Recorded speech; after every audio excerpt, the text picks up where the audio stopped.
What's up, everybody? So as promised, I'm going to do my salsa video. Now, I'm going to go over this stuff. You know, I was talking to my nephew today, and he goes, well, you know, what are you talking about letting your salsa set for a day or two before you eat it? You know, I took culinary and everything, and I'm like, well, you know something, they're fucking wrong. I'm going to show you how to do this shit correctly, and you're going to end up having some of the best salsa you ever had. And, by the way, after this is done and you let it set up for a day or so, all you got to do to make guacamole is just you take an avocado, cut that avocado up, throw some of your salsa in it, stir it up, and there you go, you got guacamole. So this is what we're going to be using. I've got a couple of jalapenos here. I've got some tomatoes. These are fresh tomatoes that it's best to have them on a vine. I've got an onion. I've got some cilantro here. Of course, I've got my salt. I've got limes, got some garlic, and I got some green onions here. Okay, so this is what we're going to be doing. First thing is we're going to be preparing our jalapenos. Now in this case, okay, if you want to, you can just cut these guys up as is.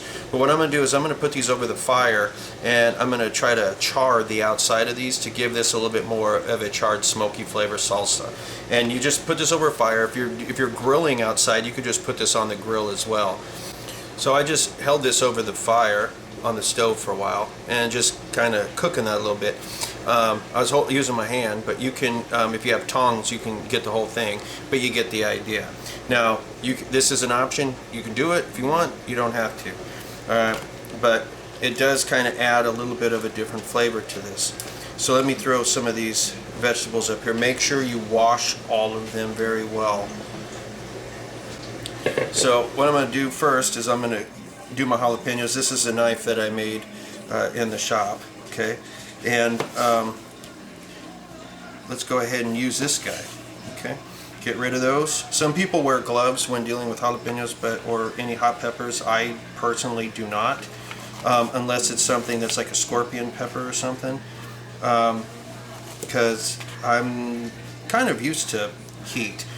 Now, so right inside here, a lot of people will tell you to take out the seeds because they say the seeds are where the heat is. Okay, that is not where the heat is. The heat is in the veins and the membrane. Okay, you can keep the seeds in if you want, or you can remove them. It doesn't make a difference to me. You could take a spoon, scrape them out. Quite honestly, if I wasn't saving these seeds to grow some more jalapeno plants outside, I would just leave it in. I wouldn't even bother taking them out, and I would just start cutting this up. But I'm going to try to recycle.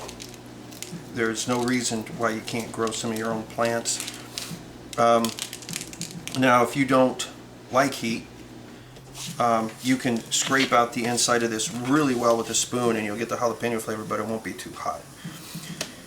And now what we want to do is we want to go ahead and we want to slice this stuff up in pieces that are not going to be overwhelmingly powerful for the person that's eating.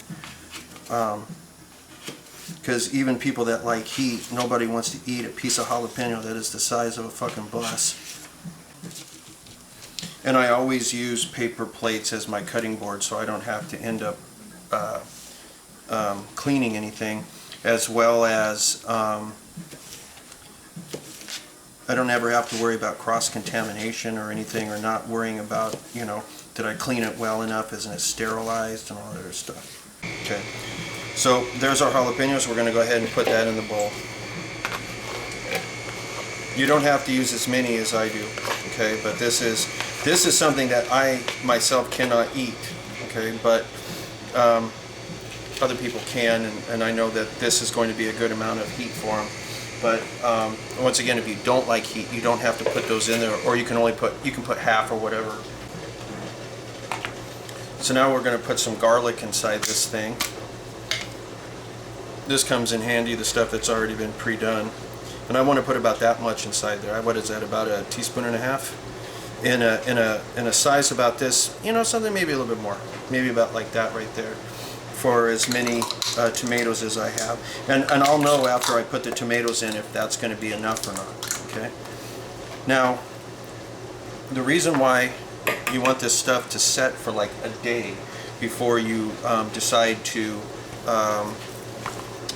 eat any of it is because the acid that is inside the tomatoes, the acid and the limes, is basically going to end up cooking the salsa. And when it does that, it's going to give it a completely different flavor, a much better flavor. If you eat it immediately, you're going to end up getting a very raw tasting salsa that it's no good. And you don't want to use, some people will put vinegar, right? Do not use vinegar. That's what the limes are for. And even if you don't have vinegar, a lot of times if you just wait long enough, the acidity from the tomatoes will do the trick. Okay, so let's go ahead and peel this damn onion if I can. It's gonna get me in the eyes. So anyway, this is how I go about doing my onions.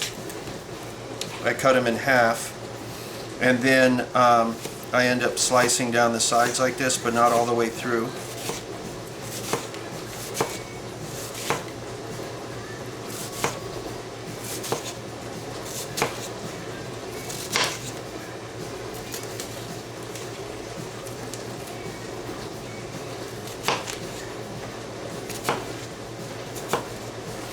And then, let me move this over here. And then from the side you end up cutting this. Now, the paper plate is going to kind of prevent me from doing this. If it's on a flat surface, it's a lot easier for me. But then you would come through from the side.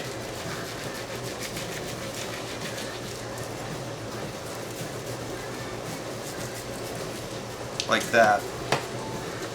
And then from the top, you end up cutting it like this. Using a flat cutting board makes it a lot easier. So that's done. So we got those onions in there. Okay, so now that we've got the ends cut off on these guys,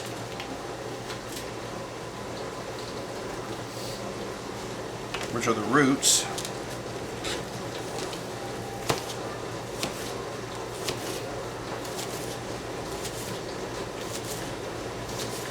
take this, put it in the bowl.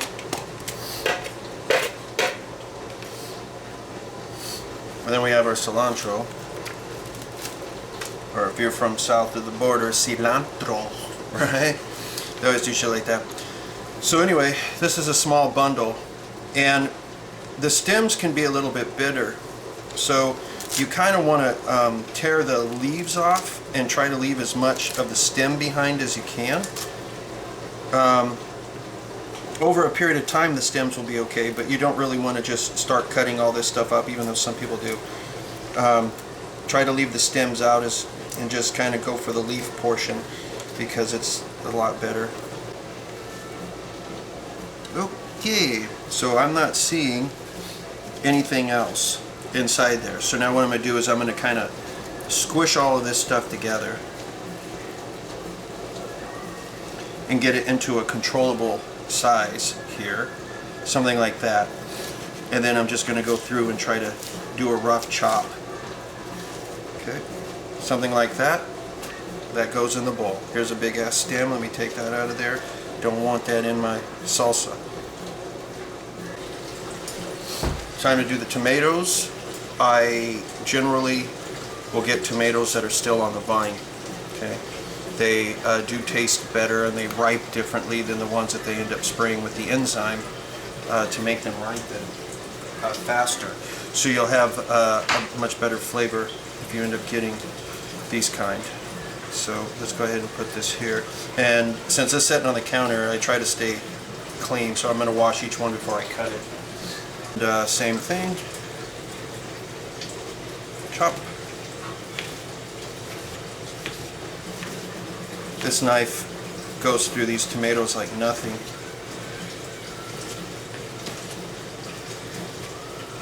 Yeah, I was about to say, like, this is going pretty smooth. Yeah, it goes through it like nothing. And then these tomatoes are a little soft too. Yeah, I felt them when I was washing them, and then it kind of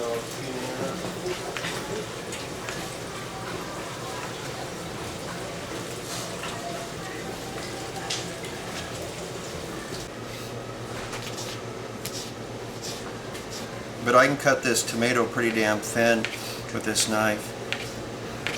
You just want me to throw this anywhere? What's that? You just want me to throw this tomato anywhere? Or? Yeah, you can just put it anywhere. Lori likes tomatoes. We can, she'll use it for something. 2 limes, maybe 3 limes is enough. Now when you're buying limes, this is what you want to do. You want to pick the lime up, and it should be heavy for its size, because that means there's a lot of juice in it. If you pick a lime up and it looks real nice, but it's like really light, don't even get it, because there's nothing inside there, right? You pick it up and it should be heavy. It should feel like a baseball. It should be like, oh my God, there's a lot of shit in here. That's how you pick your limes, okay? Now what I did is I just bought a pound of limes, so I know exactly how much juice is going to be in here, basically. Okay, so now take this, and you want to squeeze all the juice out on your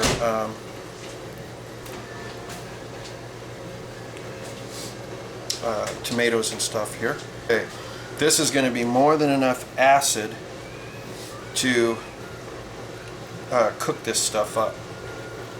Okay, more than enough. You can save this and put it in beer. Alright. So we got to add some more stuff. We're going to put some cracked black pepper. A good amount of it. Battery died while I was doing the salt, so I had to switch cameras. Pepper. So now we're going to put some salt on this. But don't overdo it. You want to just put a little bit, and I'm going to actually call that good for the salt. I can always add more later on, but I can't take it out. So now I'm going to put saran wrap over the top of this and shake the hell out of it, just like if it was one of my salads. So there's no reason to stir it with a spoon. You can just sit there and pretty much just do this to mix everything up and to incorporate it, get that lime juice everywhere.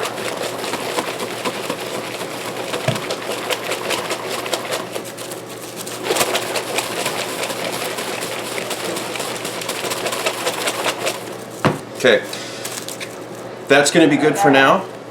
Right now, if you tasted this, it'd be okay, but you would be able to taste each one of the things that we put in there separately, and it's kind of off-putting when you do that. You want this to taste homogenized, right? You don't want to be able to taste like a raw tomato, raw onion, and all this other stuff. Even though some people serve it that way, and it's a sin, you don't do it, it's a crime. Since this knife is high carbon steel, it's tool steel, after I'm done washing it, I'm going to dry it and then put it away. I'm not going to let this soak or it's going to rust. And it's still pretty damn sharp. So let me kind of clean this mess up a little bit, because I know as soon as I'm done here, my dog's going to come over thinking that there's something here to eat, and I don't want her to get any garlic or onion. So we're going to let this set, and over the period of about a day, day and a half, the flavors are going to be 1,000 times better. The water is going to start coming out of the tomatoes and everything else, so it's going to start becoming more liquefied. Everything's going to be better, but we need to wait for at least a day, day and a half before you serve this. 2 days is better. 3 days is awesome, right? The longer you let it set, the better it is. And this is going to end up lasting in the fridge for at least a week or 2 weeks.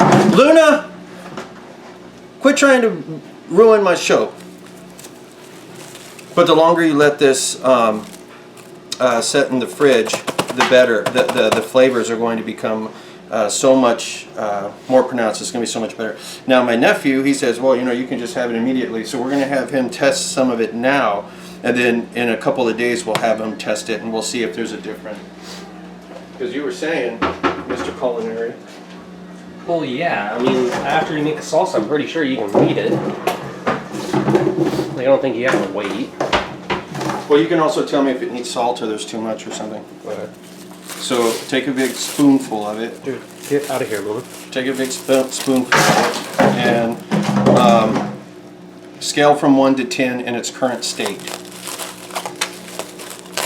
And be honest.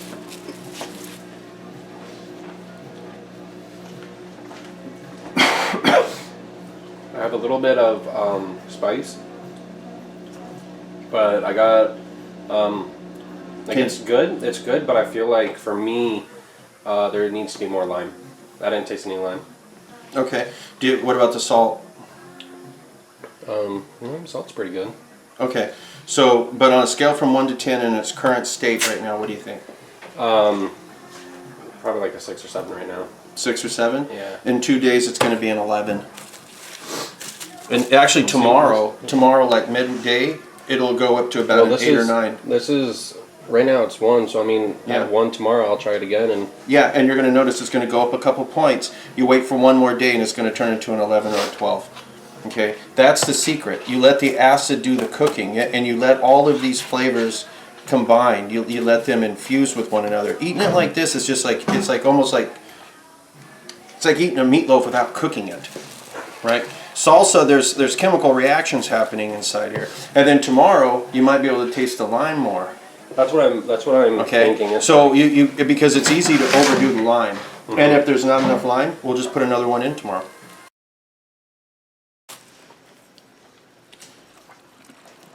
And then tomorrow it'll taste even better. That's what you tell me. Do you notice a big difference? That was a lot better than yesterday. Like 6 or 7 is like an 8 or 9. Yeah. Tomorrow it'll even be better.